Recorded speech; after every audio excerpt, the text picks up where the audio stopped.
Hi there, welcome to Long Distance Review. Sorry it's been a while since I've done anything. I've been a very busy life, and you know, that's not going to change in the next few weeks, I don't think. So I did want to get this review up though, and it's an album I've been looking at for a couple of weeks.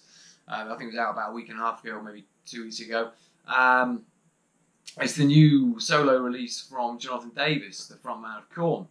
I say new, it's his debut solo release, in fact. And those of us who know Jonathan Davis, which I'm sure is most people out there, we know him as the frontman of Korn. And Korn have released 12 albums now, the latest being 2016 Serenity of Suffering.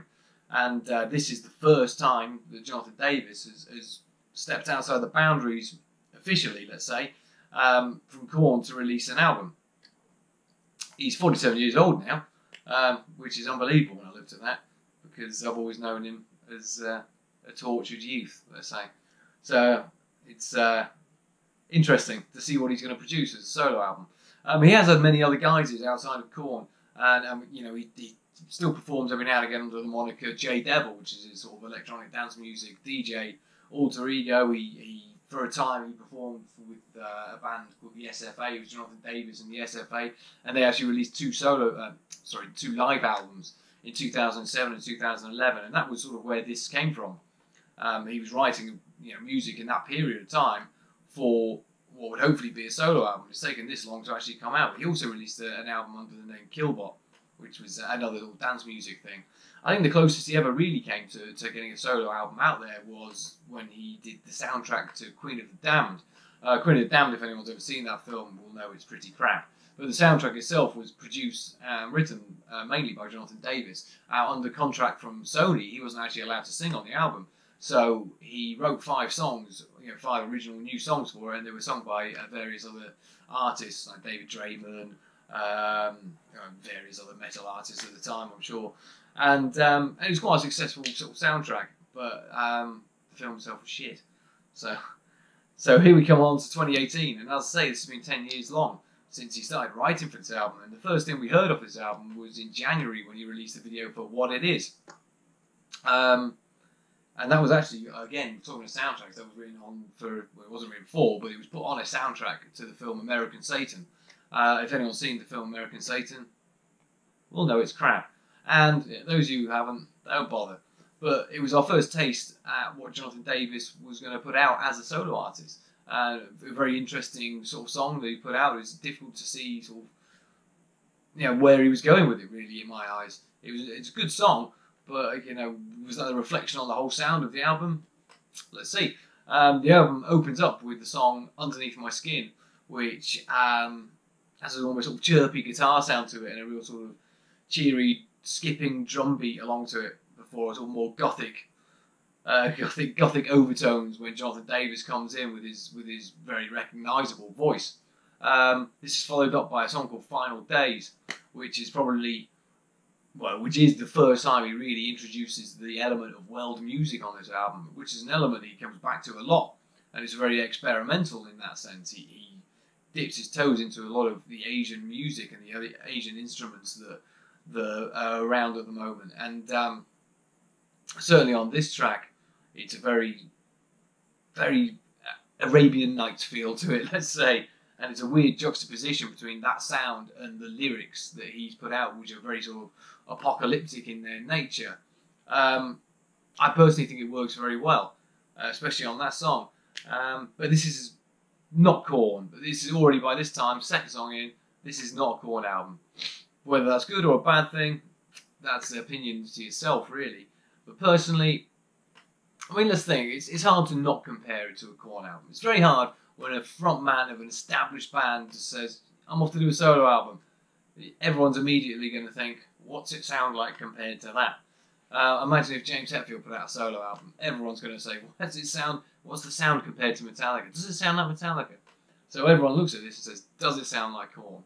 And the answer is, not really, no. It doesn't sound like Korn. There are certainly elements of metal and rock on it, and I think the next few songs on the album are probably the closest he comes to sounding like Korn. A song like Everyone, which is a much more sort of, let's say, metal number. I didn't really want to say metal, but it's a really good one, which builds up with sort of crunching guitars and a swirling 80s synth in the background. And then a couple of songs later, a song called Your God, which is a really, really good song, has a real crunching guitar riff, a cracking sort of stomping guitar riff, and then has this really airy, floaty sort of vocal in the chorus, and works really well. But that's the closest I feel he comes to sounding like Korn on this album. Now, let's say this is 10 years in the making, this album. This is certainly a labour of love for Jonathan Davis. He hasn't thrown any of these away. He already says himself most of these songs were written 10 years ago, and he's had to shelve them because of his life and Korn, basically. So it's certainly a labour of love for him, and he bears himself emotionally like he does all the time. But he's all different emotionally, let's say. On Korn albums, I mean, the first Korn album, he's in, you hear him breaking down in the vocal booth, singing Daddy and things like that. This isn't bearing his soul or his tortured soul like that. It's more about his personal beliefs and, taking a pot shot at religion and the sort of futility of war, his own internal struggles with depression, and things like that. So it is a very personal album, but it's a personal, a different nature than when it comes to Korn, which I think, it's an interesting element. It's why it's a solo album, let's say. It's a much more personal album to him. Korn fans will find a few metal gems on here, but I guess the sound of this album harks along the lines of more 80s goth rock, like The Cure maybe, or Bauhaus. It has certainly got some big guitars in it and big riffs, but it is a lot of synth elements and experimentation along that line. And I think that's where it's most interesting, this album. The song's coming up in the middle of the album, The Secret, which is probably the best song on it, I think, with its crooning, emotional vocal delivery. It sounds haunting vocals over a very sort of basic background electronic sort of music, and that's a great song, and Jonathan sounds brilliant on that song. He follows up with the song Basic Needs, and Basic Needs has had a lot of criticism I've read actually on the internet.